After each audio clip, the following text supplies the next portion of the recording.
ઉદાહરણ 10 જુઓ.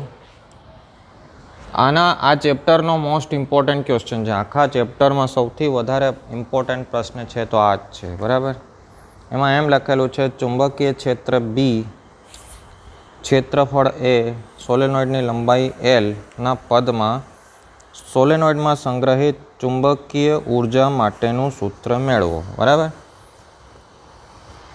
પછી બીજા ભાગની વાત કરીએ. જુઓ, એલ લંબાઈના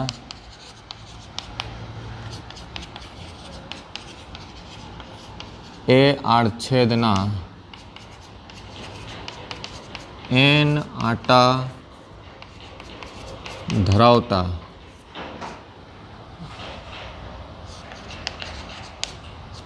લાંબા સોલેનોઇડ નો આત્મપ્રેરકત્વ L = μ0 n² A/L. આ નંબર 1. પછી સોલેનોઇડ છે, તો સોલેનોઇડમાં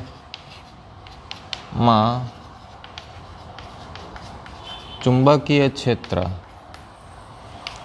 B = μ0 ni. હવે એનની કિંમત શું હોય છે? n/L, બરાબર. અહીંથી અહીં સુધી લંબાઈ L છે, તો L લંબાઈમાં n આટા, તો એકમ લંબાઈમાં કેટલા આટા? તો n = n/L થશે, બરાબર. સ્મોલ nની કિંમત મૂકી, તો અહીંથી આઈની કિંમત કાઢી લઈએ, તો BL/μ0 n, બરાબર. આની આગળના લેક્ચરમાં મેં તમને બતાવ્યું છે કે સોલેનોઇડમાં સંગ્રહિત ચુંબકીય ક્ષેત્ર ઉર્જા કેટલી, બરાબર. સોલેનોઇડમાં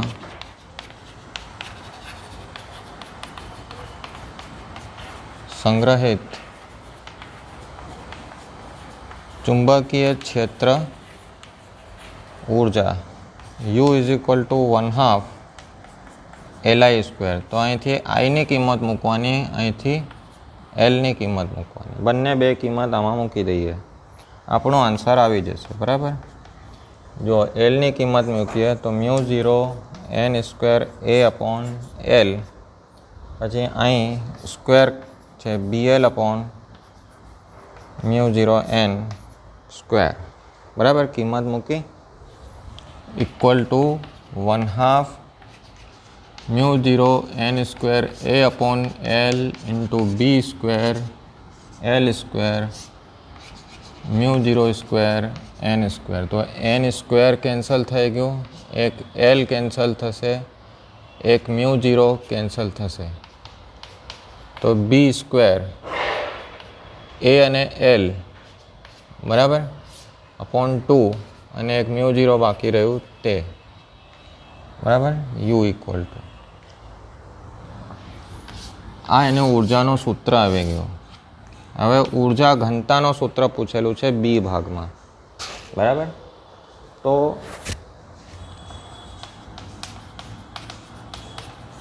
સોલેનોઇડનો કદ ક્ષેત્રફળ ગુણ્યા લંબાઈ, બરાબર. કદ અને ઉર્જા. એલ કદમાં ઉર્જા U છે, તો એકમ કદમાં ઉર્જા કેટલી? એકમ કદમાં રહેલી ઉર્જાને ઉર્જા ઘનતા કહે છે, બરાબર. તો ઉર્જા ઘનતા આવશે, ચુંબકીય ઉર્જા ઘનતા આવશે, તો U/AL. તો આ AL ને છેદમાં લઈ જઈએ, તો B²/2μ0, બરાબર. ક્યાંથી લાવ્યું? 3 સમીકરણથી આપણે સેટ કર્યું, બરાબર. ઓકે, આ થયા તમારા ઉદાહરણ 10. પછી ઉદાહરણ 11.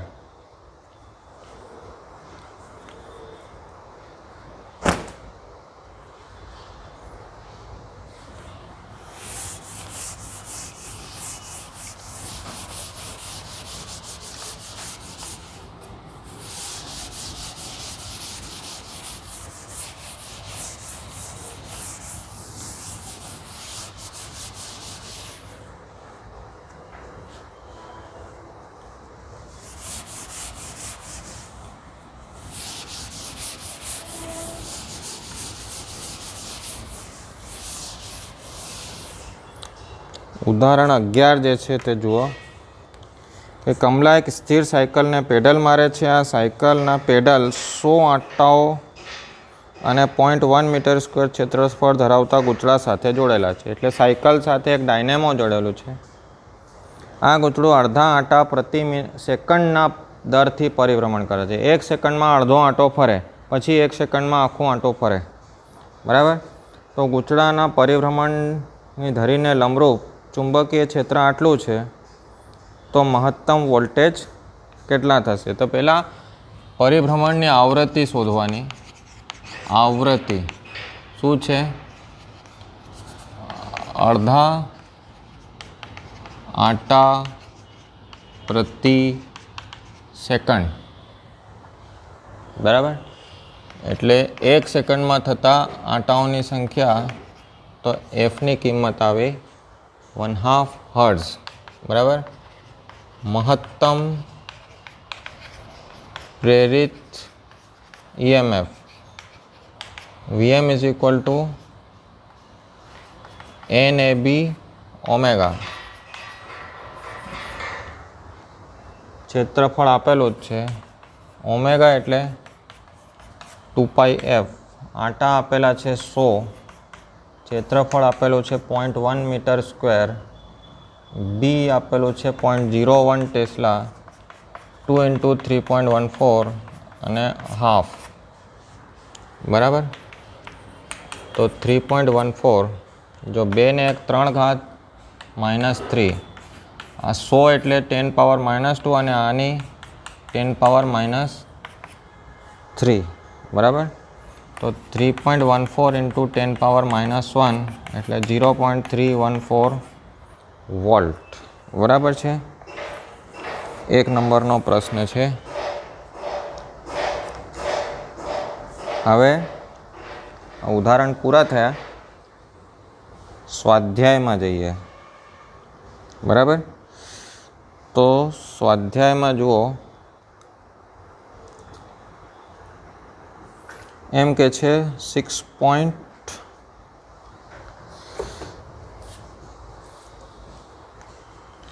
જોઈએ 1 મિનિટ. કયો ગણવાનું છે જોઈ લઈએ.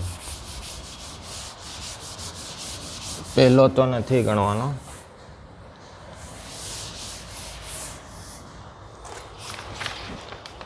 સ્વાધ્યાયનો પહેલો દાખલો નહીં, બીજો નહીં ગણવાનો.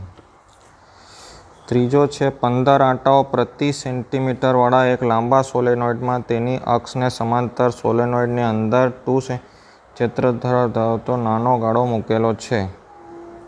બરાબર.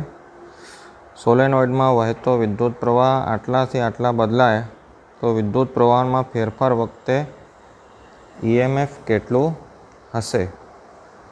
ઓકે. તો જો એક સોલેનોઇડ છે, સોલેનોઇડની અંદર એક ગૂંચળું મૂકેલું છે અને સોલેનોઇડમાં વિદ્યુત પ્રવાહમાં ફેરફાર કરે તો સોલેનોઇડના ચુંબકીય ક્ષેત્રમાં ફેરફાર થાય. સમજાય છે? સોલેનોઇડની અંદર ગૂંચળું મૂકેલું છે, સોલેનોઇડમાં વિદ્યુત પ્રવાહમાં ફેરફાર કરે છે, તો એનો ચુંબકીય ક્ષેત્ર બદલાશે. એ બદલાતું જતું ચુંબકીય ક્ષેત્ર એની અંદર મૂકેલા ગૂંચળા સાથે સંકળાયેલો છે, તેથી ગૂંચળામાં EMF ઉત્પન્ન થશે. તો કેટલો EMF ઉત્પન્ન થશે? બરાબર. જુઓ,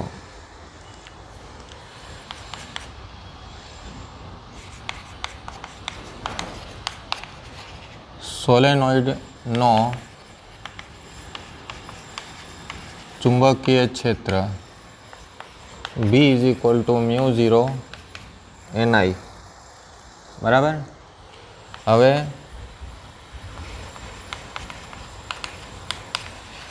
સોલેનોઇડની અંદરના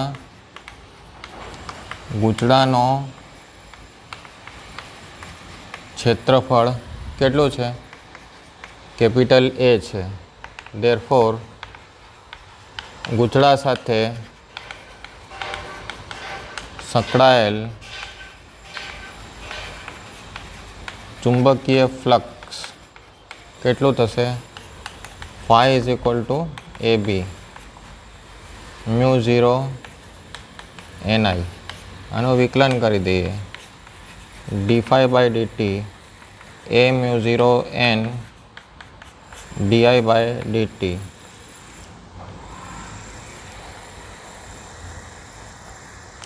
epsilon is equal two A mu 0 n di/dt. હવે જુઓ, એ તો ખબર છે 2 સેન્ટીમીટર સ્ક્વેર છે, 15 આંટાઓ પ્રતિ સેન્ટીમીટર છે. 1 સેન્ટીમીટરમાં 15 આંટાઓ છે. જુઓ, લંબાઈ અને આંટાઓ 1 સેન્ટીમીટરમાં 15 તો 100 સેન્ટીમીટર એટલે 1 મીટરમાં કેટલા? 1500 આંટાઓ થશે. એકમ લંબાઈમાં આંટાઓની સંખ્યા 1500 થશે. બરાબર છે. ડીઆઈ આપેલું છે અને ડીટી આપેલું છે. તો 2 સેન્ટીમીટર સ્ક્વેર, મ્યુ 0 એટલે 4π × 10⁻⁻7, n એટલે 1500, ડીઆઈ અંતિમ માઇનસ પ્રારંભિક. અંતિમ 4 છે, પ્રારંભમાં 2 છે. બરાબર. અને 0.1 સેકન્ડ છે. તો 2 × 10⁻⁴ થયું, 4 × 3.14 થયું, × 10⁻⁷, 1500 × 2 ભાગ્યા 0.1. બરાબર. જો 4 2 8, 8 × 3.14 × 3000 કરી દઈએ. બરાબર. ઇક્વલ ટુ ભાગ્યા 0.1, 753,600 × 10 પાવર 7 ને 4 11, 1 2 3 4 5, 7.5 × 10 પાવર 1 2 3 4 5 -6 વોલ્ટ. બરાબર છે. આન્સર જોઈ લઈએ છે.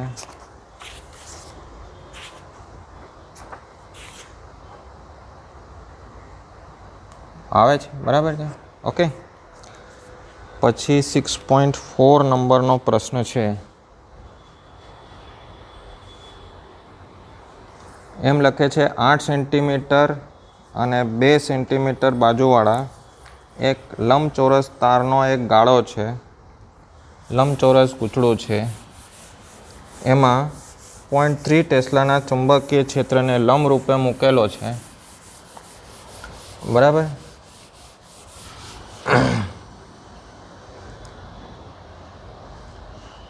તો એ ચુંબકીય ક્ષેત્રમાંથી બહારની તરફ ગતિ કરી રહ્યો છે. જો એ ગૂંચળાનો વેગ 1 સેન્ટીમીટર પર સેકન્ડ હોય તો લાંબી બાજુ ટૂંકી બાજુ તરફ એનો વેગ હોય તો ઈએમએફ કેટલું ઉત્પન્ન થશે અને પ્રત્યેક સ્થિતિમાં ઈએમએફ કેટલા સમય સુધી જળવાઈ રહેશે. બરાબર છે. ક્વેશ્ચન મિત્રો આ રીતે છે. ધારો કે એ લંબાઈ મોટી છે અને બી લંબાઈ નાની છે અને સમાન ચુંબકીય ક્ષેત્રમાં એને લંબરૂપે મૂકેલો છે. આ રીતે મૂકેલો છે.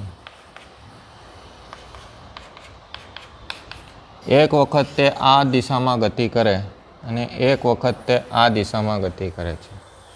બરાબર છે. તો કેટલો ઈએમએફ ઉત્પન્ન થશે? જો આ દિશામાં ગતિ કરે તો લઈએ છે એ ભાગ ગૂંચળું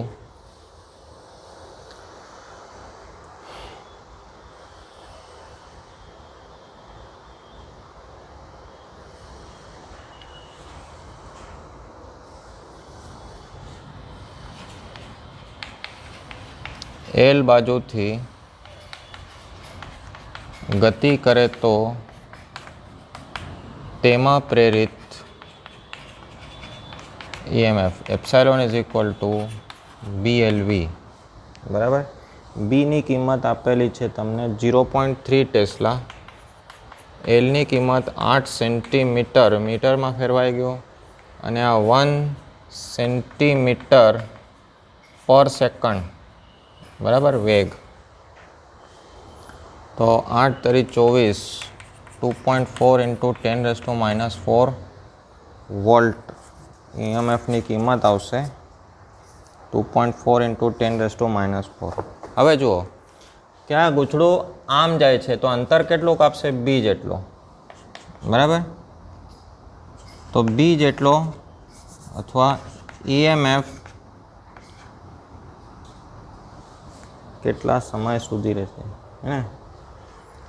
EMFનો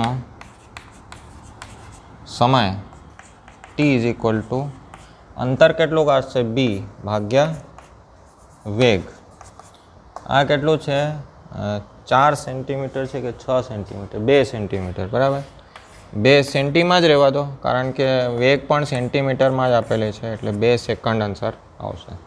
આ જ રીતે બીજું કે ગૂંચળું આ બાજુ ગતિ કરે. બરાબર, બી ગૂંચળું બી બાજુથી ગતિ કરે તો પ્રેરિત EMF epsilon is equal two BV આવશે. પહેલામાં એલ બાજુથી કરે તો એલ આવ્યું અને બી બાજુથી કરે તો બી આવશે. બરાબર, 0.3 2 ઇન્ટુ 10⁻², 1 ઇન્ટુ 10⁻², તો 0.6 ઇન્ટુ 10⁻⁴ એટલે 6 ઇન્ટુ 10⁻⁵ વોલ્ટ. EMFનો સમય. હવે આ બાજુ ગતિ કરશે તો અંતર કેટલો કાપશે? એલ જેટલો. તો L/V 8 ઇન્ટુ 10 સેન્ટીમીટરમાં જ રહેવા દઈએ ભાગ્યા 1 એટલે 8 સેકન્ડ સુધી EMF એમાં જળવાઈ રહેશે. ઓકે,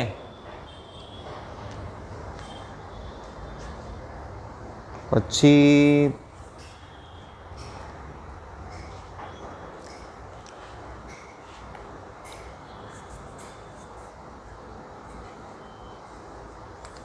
સિક્સ 6.5 નંબરનો પ્રશ્ન છે.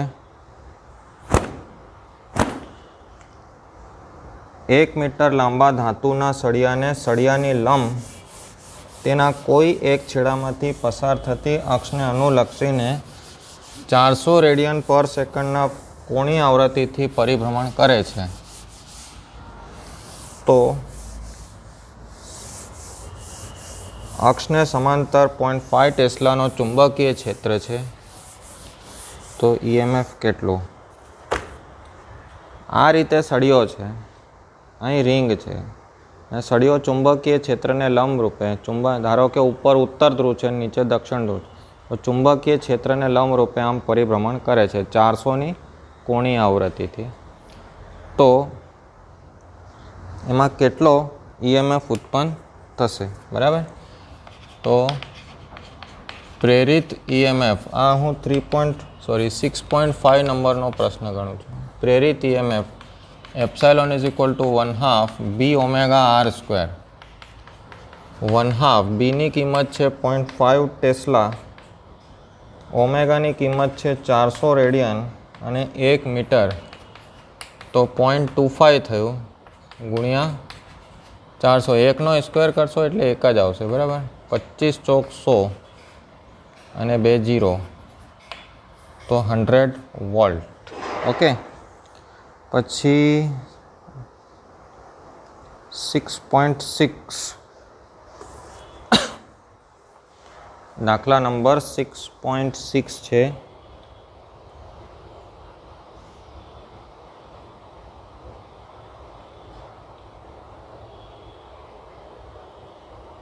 આઠ સેન્ટીમીટર ત્રિજ્યા અને 20 સેન્ટીમીટર આટાના ગૂંચળાને ઉર્ધ્વ વ્યાસને અનુલક્ષીને આટલા ચુંબકીય ક્ષેત્રમાં આટલી ઝડપથી ઘુમાવવામાં આવે. બરાબર, તો ગૂંચળામાં પ્રેરિત મહત્તમ સરેરાશ EMF શોધો.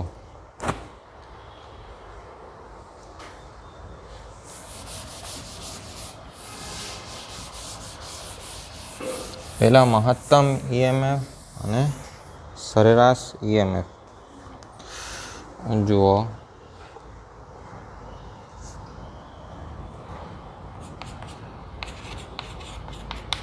મહત્તમ EMF VM is equal to NAB omega. એ એટલે ત્રિજ્યા આપેલી છે તો πr² B ઓમેગા. N અને N આપેલું છે 20 આટા 3.14. ત્રિજ્યા આપેલી છે 8 સેન્ટીમીટર. પછી B 3 × 10⁻². અને ઓમેગા 50. તો 20 × 3.14 × 64 × -4 × 3 × 10⁻² ગુણ્યા 50. બરાબર છે. તો 20 × 3.14 × 64 × 3 × 50 602 880 -6 1 2 3 4 5 6 0.6 વોલ્ટ. બરાબર. પછી સરેરાશ પ્રેરિત EMF V એવરેજ એક આવર્તકાળ પર શું થશે? 0 આવશે. ઓકે. પછી એમ કહે છે કે મહત્તમ પ્રવાહ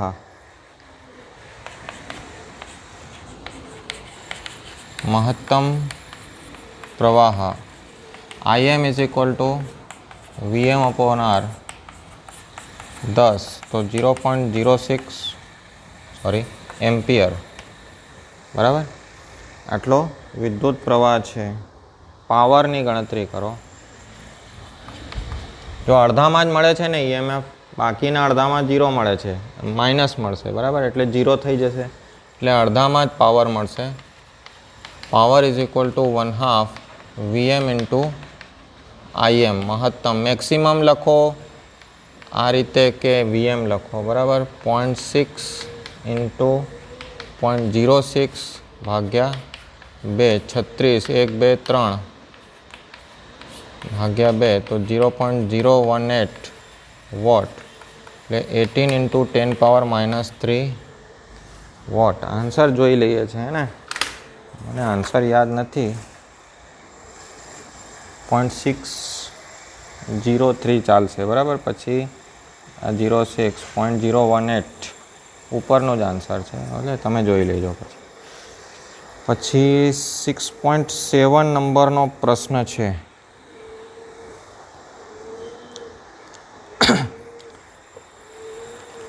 આને આપણે નેક્સ્ટ લેક્ચરમાં લઈએ તો 3 દાખલા જ કરવાના છે. 4 7 8 9 ને 10 તો એ વિડીયો બની જશે. બરાબર.